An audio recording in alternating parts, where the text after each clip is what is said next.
I am Roni Kerley. I'm the manager at Yamaji Art here in Geraldton. We're pleased to have started our conversations with Ben around the initiative of the Genestreams Songlines sculpture here in Geraldton.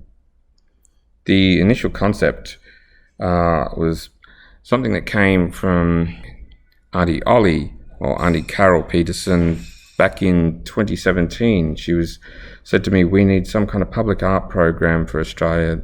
It's going to mark out the songlines so that they're not forgotten, so that we can, and we also need to make sure that the Aboriginal art from the regions is on display in the public arena. Like, how do we do that? How do we create a public art program for that? So we'd spent years working on it until finally we opened the first one down at Twin Creeks at the Porongrups, and the community response has been fantastic. The art that we put on the outside of the sculpture that everyone sees when they approach it and they're walking around it must come from the Aboriginal artists of the region and be about the theme that they choose. We've got the Public Art Commission of the Eggs on the Foreshore that the Art Centre had done several years ago. So I think having a structure close by to complement and expand on that story would actually help complement the existing Eggs on the Foreshore. I just think it's time that as Aboriginal people in Yamaji country, or particularly Geraldton, get to have a voice and put their culture and their history out there further in the public domain for everybody to understand. There is so much more to Geraldton than the roads, the buildings, the crayfishing industry, the Wallace Islands and stuff. I mean, there's quite a rich cultural history here that I think we need to start pulling the veil back on and celebrating a lot more as well. We look at making short films with the artists and the elders talking about that material as well. So it connects with the artwork, the public artwork, but it's also connecting to an educational online program where people see on the signage, click here and, hear the stories from the elders and the artists. So that's pivotally important too. Absolutely. I always firmly believe in bringing people's voice into these projects and actually having them represent themselves and represent their own culture and their own history and their own stories. So I think anything that's interactive that can help with that interpretation, that has the artist at the centre of that, is very valuable.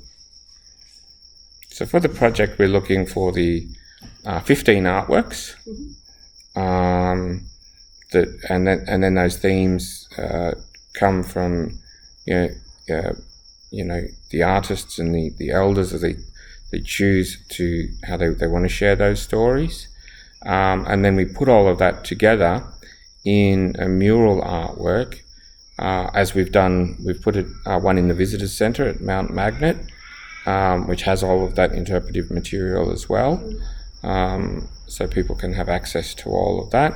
And then the idea being that then they'll be able to go to the local park and see the full sculpture.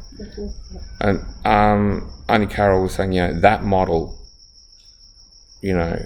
we could replicate that in other places, working that way, something like that. Where were you thinking that if we were to do that, we could put the mural artwork? I think in the art centre itself would be, the obvious kind of location. We are quite centred in Geraldton, so we do have a lot of visitors here, so we definitely would be able to kind of speak to the mural for people to then be able to have more of an interactive kind of experience with what the actual sculpture is before visiting the actual sculpture itself. And we look to work with the community to for them to choose those species that they'd want to have represented in the sculpture. You said there's 6 seasons, and there is 6 seasons, but people that nobody really knows about them. No, I mean, we don't work by timeline or a calendar. It's environmental driven. The stars itself, the placement can actually dictate when the next hunting season's actually started. The appearance of certain flowers and other fauna as well. So it isn't it's the 1st of April, therefore it's kind of that season. It's very environmentally driven. It's important for the artists to understand that they also keep their art. Yes. What we're looking at financially is that license to have a digital reproduction of their artwork that we then promote through the sculpture. Yes, yeah, for sure. So we were talking about the theme before. What theme were you considering? So Yamaji Arts had a long-standing history of exploring the sky stories. We've had two large bodies of works called Shared Sky and Ilkaridgeri, which translates to things belonging to the sky, and they explore the cultural stories centred around the Seven Sisters and the emu in the sky. But a lot of our artists also have seasonal type artworks in relation to bush tucker and being on country. So they're definitely kind of themes that we'd be happy to explore through this initiative.